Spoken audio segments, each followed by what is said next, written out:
আসসালামু আলাইকুম, আপনাদের সবাইকে স্বাগত জানাচ্ছি এখনকার আলোচনায়। আপনাদের সঙ্গে আছি আমি সিরাজুল ইসলাম। দর্শক, মার্কিন বিমানবাহী রণতরী আব্রাহাম লিঙ্কনে নাকি সেনাদের ভেতরে সংঘর্ষে 7 জন নিহত এবং বেশ কয়েকজন আহত হয়েছে।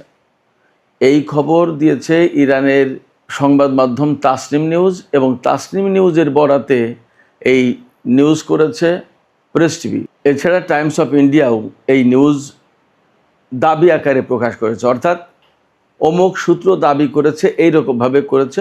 আমিও দাবি আকারেই বলছি, এই কারণে যে ইরানি গণমাধ্যমে পাওয়া গেছে এই খবর, এবং ভারতের যে টাইমস অফ ইন্ডিয়া বললাম, যদিও তারা বিশ্বস্ত মিডিয়া, তারা দিয়েছে, বাট দাবি আকারে। আমিও সেই জন্য বলছি, পশ্চিমা গণমাধ্যম বা আল জাজিরা বা পাকিস্তানি গণমাধ্যম এই সমস্ত কোনো গণমাধ্যমে এই খবরটা আসেনি। সেই কারণে আমি এখনও এই খবরটা দাবি আকারেই বলছি যে ইরানি গণমাধ্যম দাবি করেছে যে মার্কিন বিমানবাহী রণতরী আব্রাহাম লিঙ্কনে 7 জন নিহত এবং বেশ কয়েকজন সেনা আহত হয়েছে। এদিকে ইরানের বিপ্লবী গার্ড বাহিনী বা আইআরজিসিতে প্রধান কমান্ডার হিসেবে নিয়োগ পাওয়া মেজর জেনারেল আহমদ ওয়াহিদি তিনি বলেছেন, ইরানের সর্বোচ্চ নেতা আইআরজিসির কাছ থেকে যা প্রত্যাশা করেন তার পুরোটাই পূরণ করার চেষ্টা করা হবে। এদিকে মাসুদ পেজেশকিয়ান, ইরানের প্রেসিডেন্ট, তিনি নতুন করে যে 6 সেনা কমান্ডারের নিয়োগ তাকে স্বাগত জানিয়েছে, এবং তিনি বলেছেন ইরানের সামরিক বাহিনী যে কোনো পরিস্থিতি মোকাবেলার জন্য প্রস্তুত রয়েছে। আর জাতীয় নিরাপত্তা পরিষদের সচিব হিসেবে নিয়োগ পাওয়া মহসিন রেজাই তিনি বলেছেন, আমেরিকা যতক্ষণ পর্যন্ত না ইরানের শর্ত পূরণ করবে ততক্ষণ পর্যন্ত হরমুজ প্রণালী খোলা হবে না। এপাশে লোহিত সাগরের জাহাজে হামলার ঘটনা ঘটেছে এবং 6 জন নিহতের ঘটনা আছে। পাশাপাশি ওমান উপসাগরের কাছাকাছি থাকা একটি জাহাজে আমেরিকা হামলা চালিয়েছে এমন খবর পাওয়া গেছে। তাতে যে পরিস্থিতি তৈরি হয়েছে, সেখান থেকে প্রশ্ন আসছে, হরমুজ প্রণালী কি তাহলে এখনই খুলছে না? এবং আমেরিকা আর ইরানের মধ্যে যে চুক্তির কথা বারবার ডোনাল্ড ট্রাম্প গত সপ্তাহে বলছিলেন যে আজকের ভেতরে বা কালকের ভেতরেই চুক্তি হয়ে যাবে, সেই চুক্তির সম্ভাবনা কি তাহলে একেবারেই ক্ষীণ হয়ে গেল? এর চেয়ে বড় প্রশ্ন হচ্ছে, নতুন করে কি আবার আমেরিকা এবং ইরানের মধ্যে সংঘর্ষ শুরু হতে যাচ্ছে? আর এই যে আব্রাহাম লিঙ্কনের যে খবর পাওয়া গেল ইরানের গণমাধ্যম থেকে যে 7 জন নিহত হয়েছে, আসলে এই বিষয়টা কি এবং এর সাথে আরও কি কি বিষয় জড়িত? সুপ্রিয় দর্শক, এর সাথে আমরা আর একটা বিষয়ও যুক্ত করব আজকের আলোচনায়। সেটা হচ্ছে যে হরমুজ প্রণালী এবং আমেরিকা ইরানের মধ্যকার গত 2-3 দিনের নতুন করে যে উত্তেজনাকর কথাবার্তা, তার প্রেক্ষাপটে কিন্তু আন্তর্জাতিক বাজারে তেলের দাম বেড়েই চলেছে এবং শেয়ার মার্কেটে উদ্বেগ উৎকণ্ঠা বাড়ছে, অস্থিতিশীলতা বিরাজ করছে। সুপ্রিয় দর্শক, এই বিষয়গুলো নিয়ে এখনকার ভিডিওতে বিস্তারিত কথা বলার চেষ্টা করব। আশা করি আপনারা শেষ পর্যন্ত সঙ্গে থাকবেন, আর ভিডিও ভালো লাগলে লাইক কমেন্ট শেয়ার করবেন এবং চ্যানেলটি সাবস্ক্রাইব করে সাথেই থাকবেন। দর্শক, চলুন বিস্তারিত আলোচনা করি। প্রথম খবর যেটা বলছিলাম, যে মার্কিন রণতরী ইউএসএস আব্রাহাম লিঙ্কন, এটা প্রায় 9 মাস ধরে ভারত মহাসাগরে মোতায়েন করা রয়েছে। লক্ষ্য ছিল ইরানের বিরুদ্ধে যুদ্ধ করা।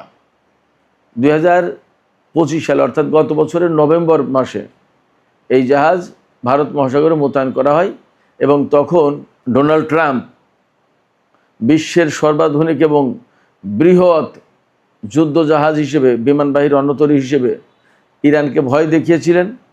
এবং এই জাহাজ মোতায়েন করার পর তিনি মার্কিন কর্মকর্তাদের কাছে প্রশ্ন করেছিলেন যে ইরান ভয় পাচ্ছে না কেন? আমাদের সবচেয়ে গুরুত্বপূর্ণ রণতরী মোতায়েন করলাম ইরানের একেবারে উপকূলের কাছাকাছি বলা যায়, তারপরেও তারা ভয় পাচ্ছে না, তারা নত হচ্ছে না, তারা চুক্তি করছে না, তারা আলোচনা আসছে না, ব্যাপারটাকে? তার মানে তিনি প্রথম দিকে এই জাহাজ মোতায়েন করে ভয় দেখাতে চেয়েছিলেন, কিন্তু আস্তে আস্তে আস্তে আস্তে সেটা শুধু ভয় দেখানোর পর্যায়ে না, একেবারে যুদ্ধের কাজেই জড়িয়ে পড়েছিল। এবং এই জাহাজ মোতায়েন করে এখন দেখা যাচ্ছে আমেরিকা এক ধরনের ঝামেলার ভিতরে পড়ে গেছে। ঝামেলার ভিতরে পড়েছে কি? এই জাহাজ মোতায়েন করার পরে 8-9 মাস চলে যাচ্ছে, সেনাদের কোনো ছুটি নেই, কোনো বন্দরেও ভেড়ার সুযোগ নেই। শুধু তাই না, মার্কিন গণমাধ্যমে একেবারে সব অনেক অনেক গণমাধ্যমে, আমেরিকার প্রভাবশালী প্রথম শ্রেণীর সমস্ত গণমাধ্যমে খবর এসছে যে এই আব্রাহাম লিঙ্কনে সেনারা খাবার দাবারের সংকটে পড়েছে। কোনো কোনো দিন এমন যাচ্ছে যে আধা কাপ ভাত আর 2 পিস গোশত এই খাওয়ানোর ব্যবস্থা হচ্ছে। খাবার দাবারের সংকট, তাদের লন্ড্রি সিস্টেম প্রায় 2 সপ্তাহ বন্ধ ছিল, কাপড় চোপড় পরিষ্কার পরিচ্ছন্ন করার কোনো ব্যবস্থা নেই, এমন হয়েছে। সেনারা অভিযোগ করেছে তাদের শাওয়ার সব ফাঙ্গাস পড়ে, ছত্রাক পড়ে নষ্ট ফষ্ট, ময়লা নোংরা হয়ে গেছে। ওয়াশরুমগুলো ব্যবহার করার কোনো উপায় নেই। দীর্ঘদিন ব্যবহারের ফলে, দীর্ঘদিন সমুদ্রে থাকার পরে এগুলো পরিষ্কার পরিচ্ছন্নতা করার কোনো ব্যবস্থা নেই, মানে রেগুলার নেই। 8-9 মাস ধরে একটানা মোতায়েন। এই যে দীর্ঘ মোতায়েন, যুদ্ধ ক্লান্তি, অবসাদ, মানে অবশ্রান্ত হয়ে গেছে তারা, ক্লান্ত শ্রান্ত। এইসব সেনাদের মনোবলও ভেঙে গেছে। ইরানের বিরুদ্ধে আমেরিকা যুদ্ধ করতে এসে তারা যে খুব স্বস্তিতে আছে, শান্তিতে আছে তা তো না। চোখের সামনেই তো তাদের ঘাঁটি মাটি সমস্ত সব কিছু নষ্টভষ্ট হয়ে গেছে। মধ্যপ্রাচ্যের বিভিন্ন দেশ থেকে ইরান হামলা চালিয়ে ধ্বংস করে দিয়েছে না। শুধু তাই না, এই সমস্ত জাহাজে যথেষ্ট পরিমাণে গোলা বারুদ, ক্ষেপণাস্ত্র, অস্ত্র এগুলোর জোগাড় নেই। যদি এই সমস্ত জাহাজের বিরুদ্ধে ইরান অভিযান চালায় তাহলে যথেষ্ট বিপদের আশঙ্কা আছে বলে এই সমস্ত সেনারা এখন মনে করছে।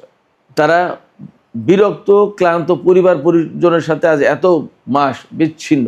এমনকি নিত্য প্রয়োজনীয় যে সমস্ত জিনিসপত্র, সাবান, ডিওড্রান্ট, তারপরে আপনার টুথপেস্ট, এগুলো ঠিকমতো জাহাজের সেনারা পাচ্ছে না। জাহাজে অনেক সময় গরম পানির কোনো ব্যবস্থা নেই। পরিবার পরিজনের সাথে মেইলে অর্থাৎ যোগাযোগ করবে, সেই যোগাযোগের ব্যবস্থাও ঠিকমতো থাকে না, ডিসরাপ্ট হয়।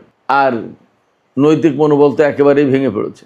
এমনকি সম্প্রতি এমন খবরও বের হয়েছে, আমি সেটাও দাবি আকারেই বলছি, আমি বলছি না নিশ্চিত খবর, বাট এমন খবর বের হয়েছে যে এই আব্রাহাম লিঙ্কন থেকে এক সেনা সাগরে লাফ মারতে চেয়েছিল, অর্থাৎ আত্মহত্যার চেষ্টা চালিয়েছে। এখন জাহাজের উপর থেকে লাফ মারা মানে অনেক উঁচু থেকে, একটা জাহাজ কয়েকতলা বিল্ডিংয়ের সমান, অনেক উঁচু, সেই জাহাজ থেকে লাফ মারার চেষ্টা করেছে।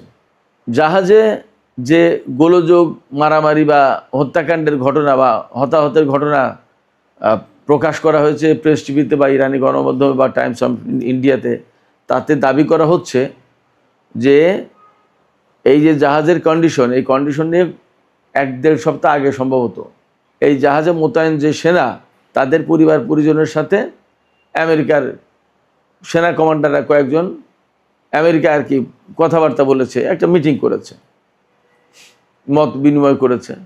সেখানে পরিবারের পক্ষ থেকে এই সমস্ত অভিযোগ অনেক কিছু তুলে ধরা হয়েছিল।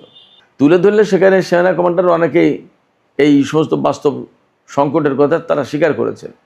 এবং আসলে আব্রাহাম লিঙ্কনের পরিস্থিতি কি, এইটা একেবারে সরেজমিন দেখার জন্য হাইকমান্ড থেকে বলা হয়েছিল। বলা হলে এই যে সেন্টকমের যিনি প্রধান Brad Cooper, admiral Brad Cooper, ইনি আরেকজন সেনা কর্মকর্তাকে পাঠিয়েছেন এই জাহাজে দেখতে যে কি পরিস্থিতি, আসলে বাস্তব অবস্থা কী।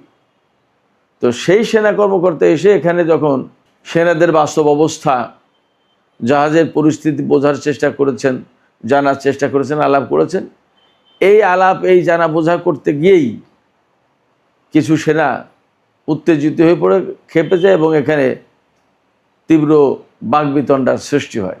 চরম বাকবিতণ্ডার এক পর্যায়ে হয়তো মারামারি, হাতাহাতি, এবং শেষমেশ সেখানে নাকি ধারালো ছুরি, বিভিন্ন অস্ত্র এগুলো নিয়ে মারামারি, সংঘর্ষ হয়েছে। আমি জানি না কিভাবে কি হয়েছে, বাট দাবি যেটা, সেখান থেকে হয়তো এরকমভাবে বলা যেতে পারে যে মারামারি হয়েছে। তখন মারামারির পরে হয়তো উত্তেজনা, এক পক্ষ হয়তো সেনা অফিসারের পক্ষ নিয়েছে, আরও কিছু লোক হয়তো এদের বিরুদ্ধে নিয়েছে, অর্থাৎ একটা বিদ্রোহ, গোলমাল এরকম যদি হয়ে থাকে, এগুলো হওয়ার পরে কি হয়েছে, মারামারি, হাতাহাতি এক পর্যায়ে জাহাজের হয়তো বিভিন্ন ফল কাটা, খাবার দাবার, রান্নাবান্না অনেক কিছুতেই তো ছুরি ছাড়ি বিভিন্ন রকমের যন্ত্রপাতি, অস্ত্রপাতি অনেক কিছুই থাকতে পারে। হয়তোবা সেনাদের আত্মরক্ষার জন্যও তো অনেক সময় অনেক কিছু ব্যবহার করা হয়। এই রকম অস্ত্র নিয়ে বা ছুরি নিয়ে পাল্টাপাল্টি মারামারি, সংঘাত, সংঘর্ষ এবং তাতে 7 জন নিহত এবং অনেকে আহত হয়েছে, খবরে দাবি করা হয়েছে। আমি আবারও বলছি, ব্যাপারটা যদি তাই হয় এবং এই খবর যদি সত্য হয়, তাহলে আমেরিকার ইতিহাসে এটা একটা বিরাট নেতিবাচক ঘটনা হয়ে গেল, যেখানে মার্কিন সেনাবাহিনীর শৃঙ্খলা এবং তাদের উচ্চ সক্ষমতা, তাদের ক্যাপাবিলিটি, যেখানে ভুবন বিখ্যাত সবাই আলাদা রকমের সমীহ করতো সবাই, সেই জায়গায় আব্রাহাম লিঙ্কনের এই সংঘাত, সংঘর্ষের ঘটনা, হতাহতের ঘটনা যদি ঘটে থাকে, তাহলে নিঃসন্দেহে অনেক বড় নেতিবাচক খবর মার্কিন বাহিনীর জন্য। এবং মার্কিন বাহিনীর ব্যাপারে অনেকেই ধারণা করছে বা অনেকেই বলছেন, এভাবে বিশ্লেষকরা, যে মধ্যপ্রাচ্যে ইরানের সাথে যুদ্ধ করতে এসে আমেরিকার বাহিনীর অনেক কিছু দুর্বলতা প্রকাশ হয়ে পড়ছে। এবং আব্রাহাম লিঙ্কনের এই ঘটনা যদি ঘটে থাকে, তাহলে সেই দুর্বলতারই একটা বড় প্রকাশ্য রূপ এই সংঘর্ষ, সংঘাতের ঘটনা। ইরানও এখানে একটা কৌশল নিয়েছে, তারা কিন্তু খুব সহজে যুদ্ধ শেষ করছে না এবং আমেরিকাকে এই কৌশলের ভিতরে ফেলেছে। ইরান চাইছে যুদ্ধ দীর্ঘমেয়াদী করতে, যাতে মার্কিন সেনারা অবসাদগ্রস্ত হয়ে পড়ে, ক্লান্ত হয়ে পড়ে এবং তারা এক পর্যায়ে যুদ্ধের ব্যাপারে বিতৃষ্ণ হয়ে পড়ে, যুদ্ধ আর করতে চাইবে না, এরকম একটা পরিস্থিতি তৈরি করবে। এবং আস্তে আস্তে মনে হয় সেই দিকে যাচ্ছে, কারণ আরব দেশগুলোর মার্কিন ঘাঁটিগুলো প্রায় ধ্বংস করে ফেলেছে ইরান। এখন জাহাজ থেকে যুদ্ধ করা ছাড়া আর কোনো উপায় নেই, কিন্তু জাহাজ থেকে যুদ্ধ করে খুব একটা লাভ হবে না। লোহিত সাগর দিয়ে আমেরিকার কোনো জাহাজ আসতে পারবে না, আসতে হলে পুরো আফ্রিকা মহাদেশ ঘুরে আসতে হবে অথবা এশিয়া প্যাসিফিক থেকে নিতে হবে। কিন্তু ওপাশে চীন, উত্তর কোরিয়ার চাপ আছে, তাহলে কি করবে? সেক্ষেত্রে আমেরিকা এই ইরান যুদ্ধ করতে এসে আসলেই এক রকমের মারাত্মক ফাঁদে পড়েছে, এক বিপদে পড়েছে। এই জায়গা থেকে এখন তারা না পারছে বেরিয়ে যেতে, না পারছে যুদ্ধ করতে। এর ভেতরে ডোনাল্ড ট্রাম্পের মতো একজন ব্যক্তি, যিনি কখন কোনটা বলেন আসলে তা বোঝা মুশকিল। তিনি আজকে বলেন আলাপের কথা, কালকে বলেন বৈঠক হচ্ছে, পরের দিন বলেন চুক্তি হবে, তারপরের দিন আবার ইরানের বিরুদ্ধে যুদ্ধের হুমকি দেন এবং বলেন যে নৌ অবরোধ অব্যাহত থাকবে, ইরানের উপরে নিষেধাজ্ঞা দিতে হবে, ইরানকে চেপে ধরতে হবে অর্থনৈতিক দিক দিয়ে। ইরানও বলছে যে ঠিক আছে, অর্থনৈতিক চাপ দিয়েই যদি আমাদেরকে কাবু করতে চাও, তা ঠিক আছে দাও এবং তোমরা যুদ্ধ করো, যুদ্ধ আমরা সহজে ছাড়ছি না। এবং যুদ্ধের নতুন করে আবার প্রস্তুতি নিচ্ছে শোনা যাচ্ছে ইরান। তার মানে দাঁড়াচ্ছে ইরান এবং আমেরিকার মধ্যে খুব শিগগিরই চুক্তি হচ্ছে না। যদি তাই না হয়, তাহলে আমেরিকাকে আরও দীর্ঘমেয়াদে ভারত মহাসাগর বা লোহিত সাগর এই সমস্ত জায়গায় জাহাজ মোতায়েন করতে হবে। বাট ফ্যাক্ট হচ্ছে, আজ পর্যন্ত আমেরিকান নৌবাহিনী হরমুজ প্রণালীতে একটি জাহাজও প্রবেশ করাতে পারেনি। একদিনের জন্য হরমুজ প্রণালী তারা শক্তি প্রয়োগ করে খুলতে পারেনি। ফলে ইরানের সাথে দীর্ঘমেয়াদে যুদ্ধে গেলেই আমেরিকায় বিপদে পড়বে এবং পড়েছে অলরেডি। এর আগে আমরা জেরাল্ড আর ফোর্ডের কাহিনী জানি। জেরাল্ড আর ফোর্ড আব্রাহাম লিঙ্কনের চেয়েও বড় এবং আধুনিক। এই জেরাল্ড আর ফোর্ড যুদ্ধ করতে এসেছিল, ভূমধ্যসাগরে মোতায়েন করা ছিল, লোহিত সাগরেও আসতে পারেনি। সেই জাহাজ বলা হয় লন্ডন থেকে আগুন লেগে 200 সেনা আহত হয়েছিল এবং সেই সেনাদের চিকিৎসা করানোর জন্য নিয়ে গেছে গ্রিসের ক্রিট দ্বীপে এবং সেই জাহাজ এক পর্যায়ে নাকি আমেরিকায় চলে গেছে। আবার কখনো কখনো বলা হয় যে গ্রিসের কোনো ডকইয়ার্ডে সেই জাহাজ মেরামত করা হচ্ছে, নানান রকমের কথা আছে। তার মানে এই যে তাদের সবচেয়ে বড় 2 জাহাজ বিমানবাহী রণতরী, জেরাল্ড আর ফোর্ড এবং আব্রাহাম লিঙ্কন, এই দুটো জাহাজেরই তো ত্রাহি অবস্থা। তার মানে কি, ইরানের মতো একটা শক্তি যদি দাঁড়িয়ে যায়, তাহলে আমেরিকার এই সমস্ত জাহাজ, বিমানবাহী রণতরী বলি আর যুদ্ধ জাহাজ, ফ্রিগেট, ডেস্ট্রয়ার, করভেট যাই বলি, এগুলো যে খুব বেশি দিন টিকতে পারবে না ইরানের দৃঢ় মনোবলের কারণে, এটা মোটামুটি বোঝা যাচ্ছে। যখন আমেরিকার সেনারা দীর্ঘ ক্লান্তিতে একেবারে নৈতিক মনোবল হারিয়ে ফেলেছে বলে বলা হচ্ছে বিভিন্ন খবরে, খোদ মার্কিন গণমাধ্যমে, পশ্চিমা গণমাধ্যমে, তখন ইরানের যে নতুন সামরিক কাঠামোতে পরিবর্তন আনা হলো এবং যে সমস্ত জেনারেলদেরকে নতুন করে নিয়োগ দেওয়া হলো, তারা এখন টকবক করে ফুটছে বলা যায় যুদ্ধের জন্য। তারা বলছেন যে ইরানের সর্বোচ্চ নেতা যা চাইবেন আমরা তাই ফুলফিল করার জন্য প্রস্তুত।